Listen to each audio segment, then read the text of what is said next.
نحمده ونصلي على رسوله الكريم اما بعد فاعوذ بالله من الشيطان الرجيم بسم الله الرحمن الرحيم فقد قال الله تبارك وتعالى في كلامه المجيد والفرقان الحميد يا أيها الناس إنا خلقناكم من ذكر وأنثى وجعلناكم شعوبا وقبائل لتعارفوا إن أكرمكم عند الله أتقاكم إن الله عليم خبير. وقال النبي صلى الله عليه وسلم النکاح من سنتی من رغب عن سنتی فلیس منی. صدق اللہ مولانا العظیم وصدق رسولہ النبی الکریم ونحن على ذلك من الشاہدین وشاکرین والحمد للہ رب العالمین.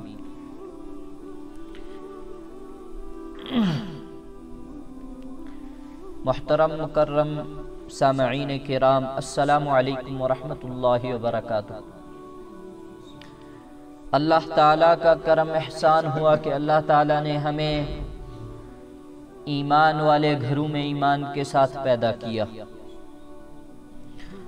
اور مزید اللہ تعالیٰ کا احسان ہوا کہ اللہ تعالیٰ نے ہمیں اپنی مصروفیات سے نکال کر مسجد میں حاضری کا موقع نصیب فرمایا. اللہ تعالیٰ ہماری اس حاضری کو، ہمارا یہاں آنا، کہنا، سننا قبول فرمائیں، دنیا کے اندر ہدایت اور آخرت کے اندر نجات کا ذریعہ بنائیں.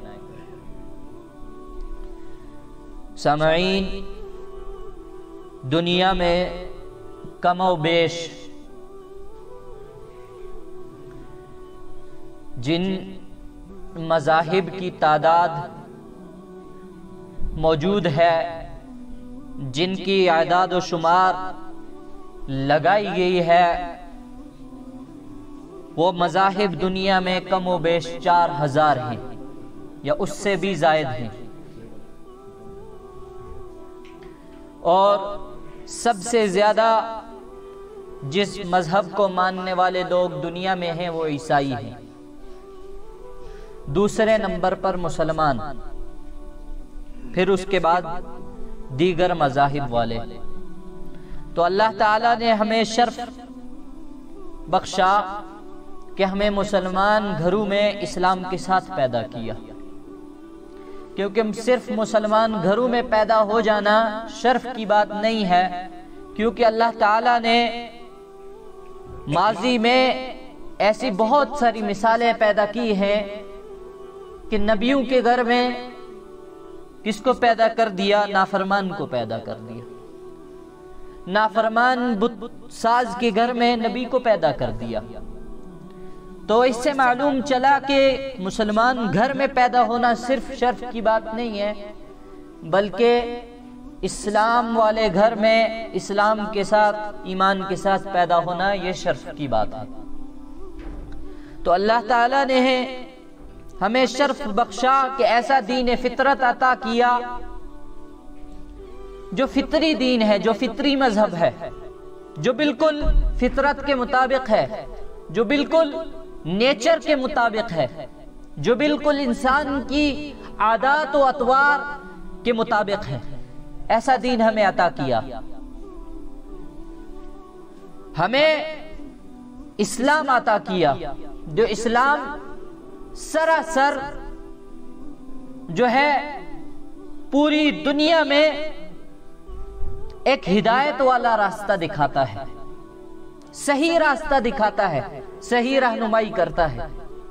ورنہ جتنے بھی مذہب ہیں ان میں اعتدال نہیں ہے، بالکل اعتدال نہیں ہے.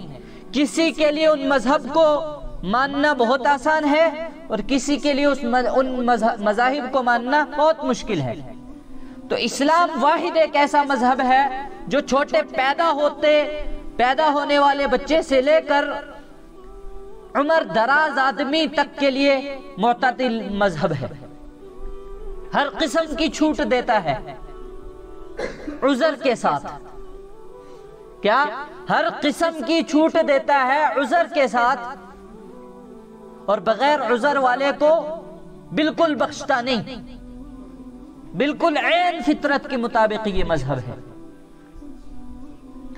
ہم غور کریں تو انسان کبھی کبھی سوچتا ہے کہ کتنی سردی ہے، کاش العیاذ باللہ استغفر اللہ العظیم، نقل کفر نہ باشد، کہ کبھی کبھی انسان، بہت سارے سوچتے ہوں گے، یقیناً انسان ہے کچھ بھی سوچتا ہے، تو سوچتا ہے سردی ہے، کاش نماز پڑھنے نہیں جانا پڑتا.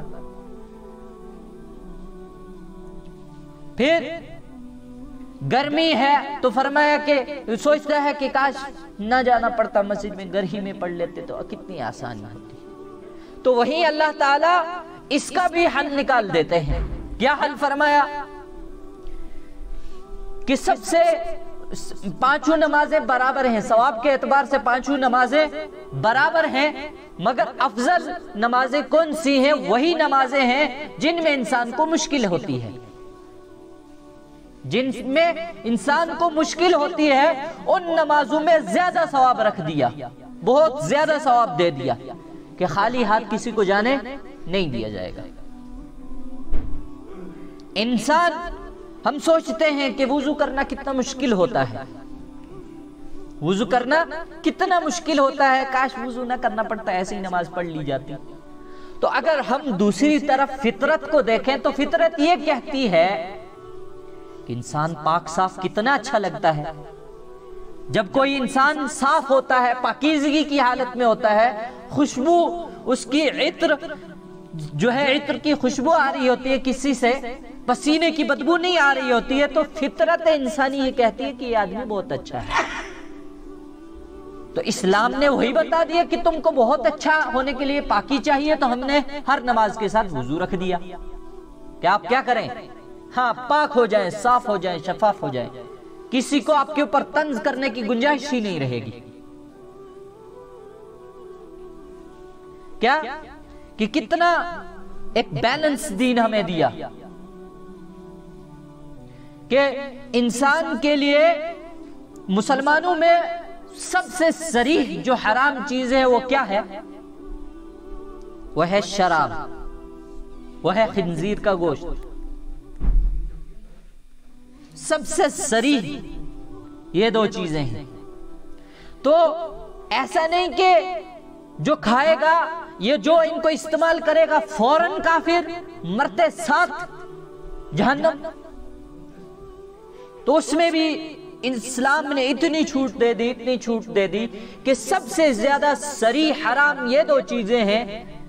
تو فرمایا کہ انسان کو، اگر انسان کو اللہ تعالیٰ مارنا یا دبانا نہیں چاہتے، کہ اگر اس کو ضرورت پڑے، مر رہا ہے، کوئی ایسی بیماری میں جو ہے مخلوط ہو گیا ہے، تو فرمایا کہ اس کو کسی نے بتایا کہ کسی ماہر طب والے نے بتایا، کسی معالج نے بتایا کہ آپ کو یہ دو چیزیں استعمال کرنی ہیں، حالانکہ صریح حرام ہیں، بالکل قرآن و حدیث کے مطابق جو ہے بالکل عین مطابق یہ دونوں چیزیں صریح حرام ہیں.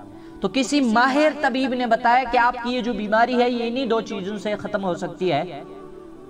تو اس آدمی نے مسئلہ پوچھنے کے لیے کسی امام صاحب کو، کسی مولوی صاحب کو، کسی اپنے ماہر دین کو فون کیا کہ حضرت بتائیں، مجھے ایک بیماری ہے، لا علاج بیماری ہے، بس آخری علاج ایک ماہر طبیب نے یہ بتایا ہے، تو اب کیا کریں؟ تو فرمایا اسلام اس کے لیے کیا اجازت دیتا ہے کہ اس کو اس وقت وہ دونوں حرام صریح چیزیں کھانا، استعمال کرنا، پینا، جو بھی ہے، جس طریقے سے بھی اس کو طبیب نے بتایا ہے، وہ فرض ہو جاتی ہیں کہ اس کو وہ دونوں استعمال کرنا. اتنی آسانی. یہ اصل میں یہ سمجھانا چاہ رہا تھا کہ یہ دین، ہم سوچتے ہیں، ہمارے خیال میں یہ ہے کہ یہ دین ایک فارملٹی ہے، بس جو چیزیں ہمیں فارملٹیز ہیں وہ ہمیں پوری کرنی ہیں تو ہم مسلمان ہو جائیں گے، اس کے علاوہ نہیں. یا ہم سوچتے ہیں کہ یہ دین جو ہے صرف انہی لوگوں کے لیے خاص ہے جو اس کو جاننے والے ہیں. یعنی اکثر دیکھا جاتا ہے کہ ہر چیز تھوپی جاتی ہے، ضرور بالضرور یہ سمجھا جاتا ہے کہ اس کو امپلیمنٹ، سب سے زیادہ دین کو امپلیمنٹ کرنا کس کو پڑے گا؟ جو مولوی ہوگا، جو دین کا جانکار ہوگا. تو یہ ڈگری نہیں ہے، یہ دین ڈگری نہیں ہے، اور یہ صرف مذہب ہی نہیں ہے. فرمایا کہ یہ فطری مذہب ہے. کیا کوئی کھانے کی بنا رہ سکتا ہے؟ نہیں رہ سکتا. اب کہا جائے کہ فلاں فلاں آدمی کھانا کھا لے، باقی ہمیں ضرورت نہیں ہے، تو بالکل عین اسی طرح یہ دین بھی ہے کہ جیسے کھانا سب کے لیے ضروری ہے، ہوا سب کے لیے ضروری ہے، کوئی دنیا میں ایسا نہیں آدمی کہ جو کھانے غذا کے بنا جی سکے، تو ویسے ہی یہ دین بھی سب کے لیے ضروری ہے. ہاں وہ الگ بات ہے کہ جو اس کو زیادہ جانتا ہے اس کے اوپر زیادہ اصول ضوابط عائد ہو جاتے ہیں، اس کے اوپر فرائض واجبات اتنے عائد ہو جاتے ہیں جتنا وہ خود جانتا ہے. نہیں ادا کرے گا اگر ان فرائض و واجبات کو تو اتنا ہی زیادہ اس کو پکڑ ہوگی جتنا وہ جانتا ہے. مگر ہم یہ کہہ دیں کہ اس کو وہی لوگ اس کے اوپر عمل پیرا ہوں گے جو اس کے جاننے والے، ہم تو آزاد ہیں. نماز وہ آدمی پڑھائے گا جو اس کا جانکار ہے. اگر وہ آدمی حاضر نہیں ہے تو چلو گھروں کو ہم چل دیتے ہیں واپس، پڑھنی ہی نہیں نماز جب ہے ہی نہیں. من نہیں، ہر ایک کو ایسا اس کا بننا ہے، حامل بننا ہے کہ ہر ایک کیا کرے گا؟ نماز پڑھنے والا بھی، اس کے ساتھ پڑھانے والا بھی ہونا چاہیے.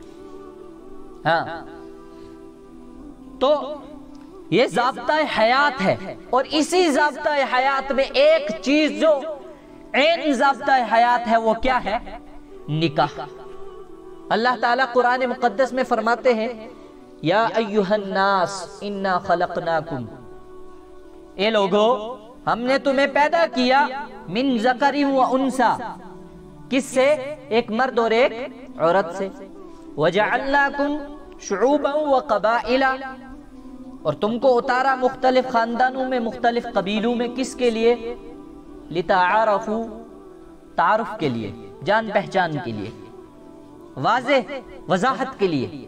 بس اس کے علاوہ کسی کو فخر کرنے کے لیے پیدا نہیں کیا خاندانوں میں، مختلف قبائل میں. کیا فرمایا قرآن مقدس میں؟ لتعارفوا ان اکرمکم عند اللہ اتقاکم.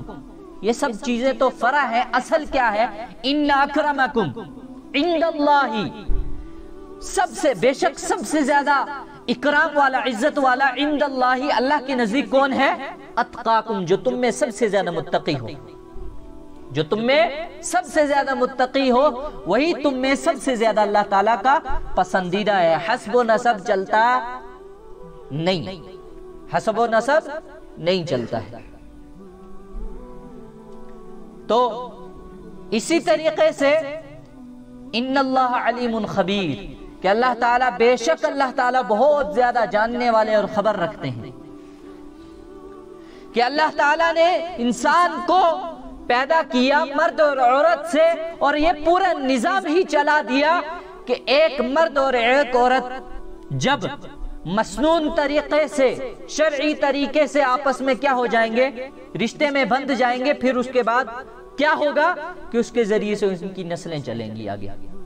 کہ ضابطہ یہ بتایا اسلام نے، قرآن نے، کہ تمہیں ضابطے کے طور پر پیدا کیا گیا ہے مرد اور عورت کی جو ہے ان شکلوں میں، تاکہ تم زندگی گزارو ضابطوں کے ساتھ، اصول کے ساتھ، نہ کہ جانوروں کے ساتھ. کیونکہ انسان کو اللہ تعالیٰ نے عقل سلیم عطا کیا ہے، اسی وجہ سے انسان کو کیا ہوگی؟ قیامت کے دن پوچھ ہوگی. ہر چیز کا سوال کیا جائے گا، ہر چیز کی جو ہے اس سے جانچ کی جائے گی، اس کے حساب لیا جائے گا. چونکہ جانوروں کو، نباتات کو عقل سلیم اللہ تعالیٰ نے نہیں عطا کیا. جان تو عطا کی، ان میں بھی سانس لینے کی صلاحیت ہوتی ہے، ان میں بھی سننے کی صلاحیت ہوتی ہے، بولنے کی صلاحیت ہوتی ہے وہ الگ بات ہے، سمجھانے کی صلاحیت نہیں ہوتی ہے۔ گائے بھی بولتی ہے اپنے اپنے اعتبار سے، بس اس میں عقل سلیم نہیں ہے کہ وہ اشاروں سے بھی سمجھائے میں کھانا مانگ رہی ہوں، وہ اشاروں سے سمجھائے یا جس طریقے سے بھی سمجھائے کہ مجھے درد ہے، میں اس لیے بول رہی ہوں۔ بولنے کی صلاحیت اس کو بھی دی اللہ تعالیٰ نے، بس اس کو کیا کیا کہ عقل سلیم اس کو نہیں ہے، بول کر اس کو سمجھانے کی اللہ تعالیٰ نے صلاحیت نہیں۔ اسی وجہ سے اللہ تعالیٰ نے ان کو بری الذمہ کر دیا کہ دنیا میں تمہارے لیے کیا ہے، ڈیکوریشن ہے، یہ تمہارے لیے، انسان کے لیے یہ سب چیزوں کی ڈیکوریٹ کر دیا، پیڑ پودے، یہ سب چیزیں، جاندار نباتات وغیرہ وغیرہ سب پیدا کر دیے، کس لیے کہ انسان کو یہاں رہنا ہے، اس کو یہ چیزیں ضرورت پڑیں گی۔ باقی حساب کس سے ہوگا؟ انسانوں سے، اور جب حساب ہوگا تو پھر انسان کو چاہیے کہ اصول اور ضابطوں کے ساتھ زندگی گزارے۔ اب اس کو جانوروں کی طرح خلط ملط جیسے چاہا ویسے استعمال کیا، جیسے چاہا ویسے زندگی گزاری، یہ نہیں کرنا ہے۔ اب اس کو پورا قرآن دے دیا کہ اب اس سے ضابطے سیکھو اور زندگی گزارو۔ قرآن نے ضابطہ بتایا انسان کے لیے کہ جب تم بالغ ہو جاؤ تو والدین کو تلقین کی کہ اپنے بچوں کا نکاح کر دیا جائے، اور نکاح کے بعد زندگی کو آسان بنانے کے لیے اللہ تعالیٰ نے اس کے اوپر بہت سارے اور حقوق اس کے اوپر عائد کر دیے، فرائض عائد کر دیے۔ تو یہ نکاح ہم سوچتے ہیں یہ نکاح صرف اسلامی معاشرے کی ایک کیا ہے، فارملٹی ہے، نہیں، بلکہ ضابطہ حیات ہے، فطرت انسانی کا یہ کیا ہے، تقاضا ہے، ضابطہ ہے، ضرورت ہے۔ غیر مسلموں کو دیکھیے، بالخصوص عیسائیوں کو دیکھیے، یہودیوں کو دیکھیے، نصرانیوں کو دیکھیے، ان میں نکاح کا کوئی ضابطہ نہیں ہے، چونکہ اسی وجہ سے سب سے پریشان حال وہی ہے۔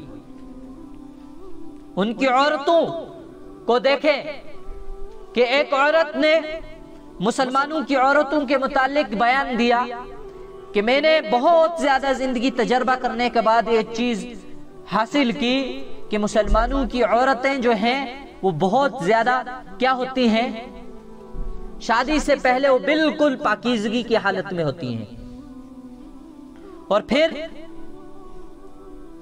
اس کی بہت ساری وجوہات اس نے بتائی، اس میں ایک نکاح بھی تھا، اس میں یہ بھی تھا کہ یہ عورتیں، مسلمانوں کی عورتیں جو ہے بہت سارے مردوں کے حصار میں رہتی ہیں، اور بہت سارے مرد اس کے کون سے ہوتے ہیں، اس کا والد، اس کے بھائی، اس کے اور رشتہ دار جو اس کے اوپر نگرانی کرتے ہیں۔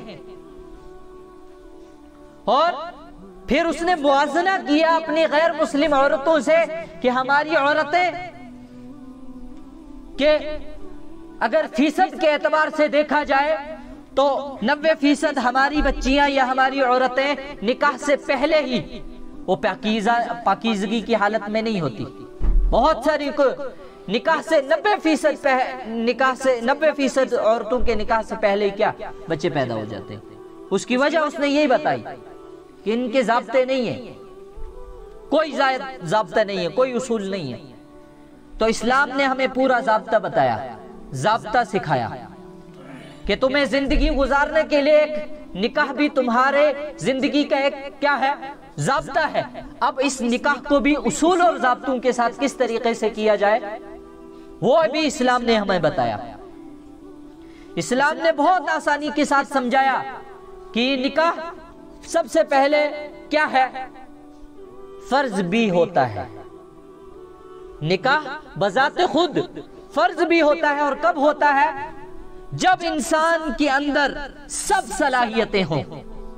جب ایک مسلمان کے پاس سب صلاحیتیں ہوں، سب سے پہلے وہ مسلمان ہو، عاقل ہو، بالغ ہو اور مقیم ہو، غلام نہ ہو، آزاد ہو، پھر اس کے بعد اس کے اندر صلاحیت ہو کہ وہ نان و نفقہ اپنا حاصل کر سکتا ہے، اپنا خود کا نان و نفقہ وہ کیا کر سکتا ہے، حاصل کر سکتا ہے کمائی کے اعتبار سے۔ جمع پونجی نہیں بتایا کہ صبح اور شام کی غذا وہ حاصل کر سکتا ہے۔ پھر اس کے بعد اس کو کیا ہو کہ گناہوں سے بچنے کا کوئی امکان نہ ہو، بہت زیادہ قوی اس کو گمان ہو کہ میں گناہوں سے بچ نہیں پاؤں گا، اور اس کو یہ بھی اندیشہ ہو کہ میں نکاح کے بعد عورت پر ظلم نہیں کروں گا۔ یہ بھی ایک اصول بتایا، اس کے اوپر کیا ہو جاتا ہے؟ نکاح فرض ہو جاتا ہے۔ پھر واجب اس آدمی کے اوپر جس کے اندر یہ سب صلاحیتیں تو ہو، بس اس کو فرض کے مقابلے میں اپنے گناہ کے اندر پھنسنے کا کم اندیشہ ہو، اس کے اوپر واجب ہے۔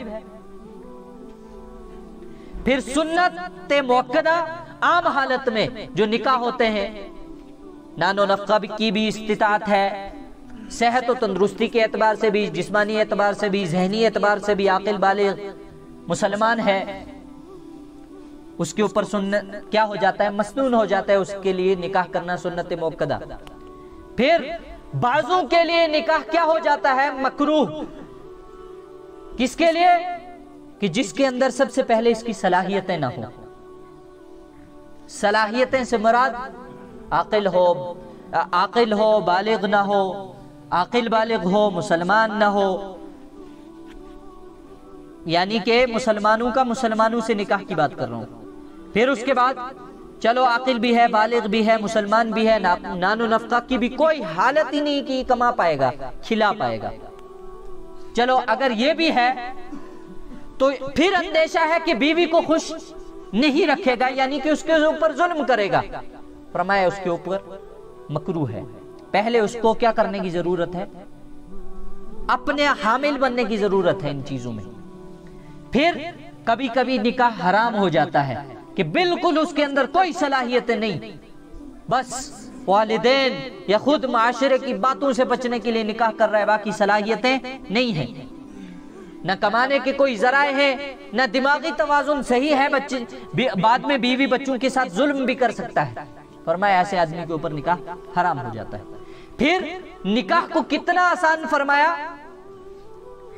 کہ اتنا آسان کہ نکاح میں سب سے پہلے ارکان، اس کے شرائط و ارکان کیا بتایا کہ اس کے شرائط و ارکان میں کیا ہے؟ ایجاب و قبول۔ یہ نکاح کی شرائط ہے، ارکان ہیں۔ اور پھر فرض کیا ہے؟ مہر۔ اب مہر کا اصول ضابطہ کیا بتایا کہ مہر کو بتایا کہ اس کے ایک جسم کے ایک حصے کا عوض ہے مہر، جسم کے ایک حصے کا عوض ہے مہر، اور اسلام نے شریعت نے بتایا کہ 10 درہم سے کم مہر یہ قابل قبول نہیں ہے۔ 10 درہم سے بعد 10 درہم سے زیادہ اس کے بعد کتنا ہو اس کی کوئی مقرر تعداد بتائی نہیں۔ ہاں ایک اصول ضابطہ بتایا کہ اس کے اندر ایسا مہر طے کیا جائے جو بآسانی ادا ہو جائے، معجلاً ادا ہو جائے، تعجیلاً ادا ہو جائے۔ نکاح کا ضابطہ بتایا۔ اب مسنون نکاح کیا، مسنون مہر کتنا ہے؟ فرمایا کہ مہر فاطمی مسنون ہے۔ نبی اکرم صلی اللہ علیہ وسلم نے بارہا اپنے نکاح اور اپنے اولادوں کے نکاح بھی جو کرائے مہر فاطمی کے ساتھ کرائے، اور مہر فاطمی کتنا ہے؟ 1.5 کلو چاندی، 1.5 کلو 30 گرام 900 ملی گرام چاندی، یہ مہر فاطمی ہے۔ اور اس کی وقت کے اعتبار سے چاندی کی کتنی رقم بنتی ہے؟ یہ مہر فاطمی ہے۔ یہ نکاح، بس یہ نکاح ہے۔ اس کے بعد یہ سب چیزیں جو ساتھ میں ملائی جاتی ہیں یہ تو خرافات ہیں، یہ رسوم ہیں، اور اسلام رسموں کے ساتھ نہیں چلتا۔ اسلام کس کے ساتھ چلتا ہے؟ ہاں، شریعت کے تابع ہو کر دائرے میں چلتا ہے، اصول اور ضابطوں کے ساتھ چلتا ہے۔ بس یہ چیزیں ہیں، ان چیزوں کا حامل آدمی نکاح کر سکتا ہے، اس کے بعد اس کو کوئی ضرورت نہیں۔ ہاں، ولیمہ اور دعوت یہ فرض واجب نہیں ہے، بلکہ صرف مسنون ہے اور مستحب کے درجے میں ہے، کرے ٹھیک نہ کرے تب بھی ٹھیک۔ نبی اکرم صلی اللہ علیہ وسلم نے ولیمہ کیے ہیں، بعضی مرتبہ اپنے خود کا جو ہے آپ کو اپنا مال تھا، کھانے پینے کی چیزیں اشیاء تھی، آپ نے ولیمہ کیا، کبھی آپ کے پاس ولیمہ کی کوئی اشیاء موجود نہیں تھی تو صحابہ میں اعلان کر دیا گیا، اے صحابہ اپنے اپنے گھروں میں جو جو پکا پکایا ہے آپ وہ کہاں لے آئے؟ ہاں مجمع میں لے آئے، اور سب اپنے گھروں میں سے لے آئے، اور ساتھ میں کیا کیا؟ دسترخوان بچھایا اور سب کا کھانا ایک مکس کر دیا گیا، ملا دیا گیا، اور پھر چند صحابہ کو کیا کر دیا گیا؟ ذمہ داری لگا کے سب کو اسی میں بانٹ دیا گیا مکس کر کے۔ ولیمہ اتنا ہے، اور ولیمہ نکاح کے بعد، اور ہمارے یہاں تو نکاح اینڈ ہوتا ہے، اس سے پہلے سب چیزیں نپٹ چکی ہوتی ہیں، تمام رسومات جو ہوتی ہیں وہ سب سے پہلے ہو چکی ہوتی ہیں، اور نکاح کو فارملٹی کے طور پر ادا کر دیا جاتا ہے۔ دولہا موجود ہے، آرام سے وہ ایجاب قبول کر سکتا ہے، اس کے باوجود وکالتاً نکاح کر دیا جاتا ہے۔ مجلس منعقد کرنے کی پوری صلاحیت ہے، پوری کھچا کھچ مجلسیں بھری ہوئی ہے، پر ایک کمرے میں بند کر کے 2-3 آدمیوں کے سامنے نکاح کر دیا جاتا ہے، حالانکہ نکاح کا مسنون طریقہ یہ ہے اعلن النکاح، نکاح کا اعلان کیا کرو، اصل نکاح کا اعلان ہی ہے۔ اور 4-5 آدمیوں میں ظاہر سی بات ہے اعلان تو ہوتا نہیں ہے، 4-5 آدمیوں میں کون سا اعلان ہے؟ اس لیے آئندہ جتنے نکاح ہو کم سے کم کوشش کریں معاشرے کا خیال کریں۔ کیا کریں؟ معاشرے اور ماحول کا خیال کریں۔ آپ کر لیں گے، آپ نکل لیں گے، آپ کے بعد جو ہوگا معاشرے کا حالت اس کے ذمہ دار آپ ہوں گے۔ کیا فرمایا نبی؟ حدیث کا مفہوم ہے جس معاشرے میں نکاح آسان ہو، مالی اعتبار سے بھی رسمی اعتبار سے بھی، یعنی بہت رسمیں ختم کی جائے، بالکل مختصر نکاح ہو، آسان نکاح ہو، اس معاشرے میں زنا بہت مشکل ہو جاتا ہے۔ اور جس معاشرے میں نکاح بہت مشکل ہو، زنا بہت آسان ہوتا ہے، اور معاشرے کی حالت ہم اور آپ دیکھ رہے ہیں۔ میرا نکاح نہیں ہوا ہے، بہت سارے لوگ مجھے کہتے ہیں آپ کا نکاح نہیں ہوا، آپ کیوں باتیں کرتے ایسی؟ بھائی ہر چیز ضروری نہیں ہے کہ خود جس چیز کا حامل ہو آدمی وہ دوسرے کو بیان کرے، جس چیز کا حامل نہیں ہے انسان تو وہ دوسرے سے وہ چیزیں چھپا دے، یہ ضروری نہیں ہے۔ ہاں اگر کسی کو میری باتیں بری لگی ہوں معذرت، اللہ تعالیٰ کہنے سننے سے زیادہ عمل کی توفیق عطا فرمائے۔ وآخر دعوانا الحمدللہ رب العالمین، وما توفیقی الا باللہ۔